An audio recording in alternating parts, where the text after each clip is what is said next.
কোটি টাকার ঋণ মুহূর্তেই মিটে যাবে ইনশাআল্লাহ। নামাজের পরে 41 বার পড়বেন। যে কোনো নামাজে, আপনি ফজরে পড়তে পারলেন না, জোহরের নামাজের পরে পড়বেন। জোহরের পারলেন না, আসরের নামাজের পরে পড়বেন। আসরে পারলেন না, মাগরিবের নামাজের পরে পড়বেন। মাগরিবে পারলেন না, এশার সালাতের পরে আপনি পড়বেন।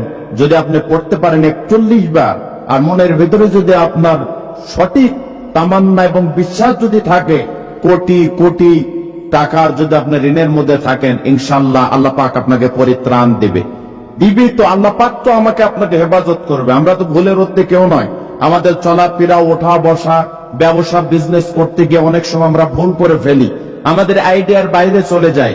আমরা মনে করি ব্যবসা ক্ষেত্রে যদি এত টাকা ইনভেস্ট করি তাহলে মনে হয় যে আমি লাভবান হতে পারবো, কিন্তু আপনার আয়ত্তের চাইতে আপনি লক্ষ লক্ষ টাকা, কোটি কোটি টাকা সেখানে ইনভেস্ট করলেন, এবং বেশি টাকা আপনি সেখানে ইনভেস্ট করার কারণে কোনো কারণে আপনার ব্যবসায় লস হলো, আপনি সেখানে পারলেন না।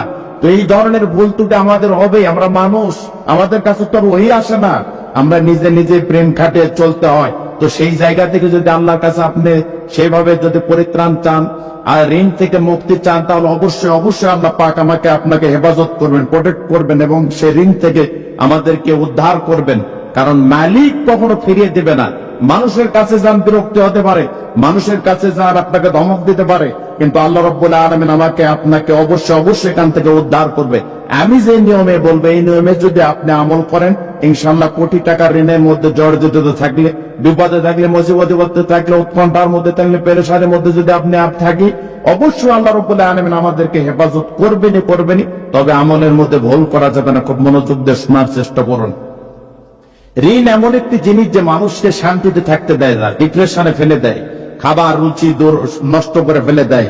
আপনার সামনে হাজারো আইটেমের খাবার দাবার আছে, কিন্তু আপনাকে ভালো রাখবে না যদি ঋণের বোঝা আমার আপনার মাথায় থাকে।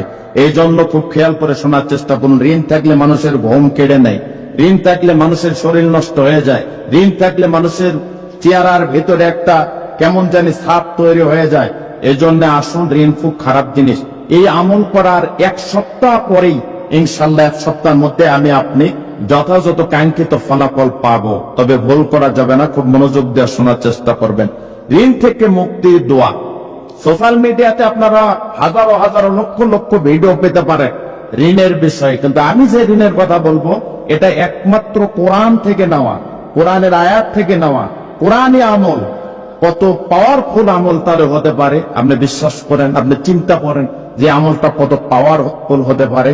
আপনি যদি সুন্দর আপনি বিশ্বাস নিয়ে আমল করতে পারেন, ইনশাআল্লাহ ঋণের বোঝা থেকে আমরা অবশ্যই মুক্তি পাব।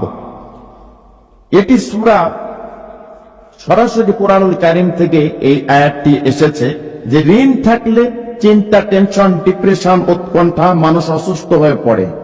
কিছু মানুষ এমনও মোবাইল করে কমেন্টসে বলে যে হুজুর আমি তো আত্মহত্যা করার নিয়ত করে ফেলেছিলাম, যে আমি আত্মহত্যা করবো। বাড়িতে মানুষের ভিড়, মানুষ এসে এত কথা, বাজে কথা বলে, রাস্তাঘাটে বাজে কথা বলে, বাজারে গেলে বাজে কথা বলে, কলার ধরে ধমক দেয়, হাজারো মানুষের সাথে অপমান করে।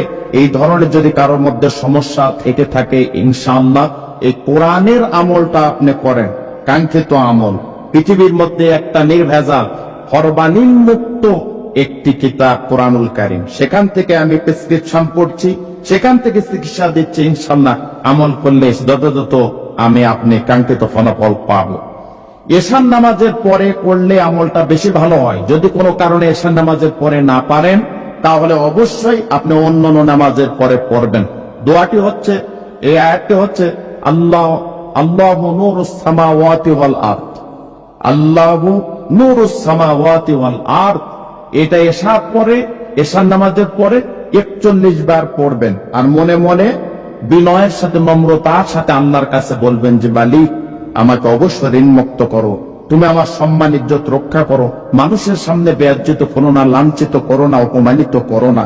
যদি কাঙ্ক্ষিত ভাবে আপনি নত হয়ে নম্র ভাবে আপনি বিনয়ের সাথে মালিককে মেসেজ দিতে পারেন, ইনশাআল্লাহ কোটি টাকার ঋণ থাকলো মত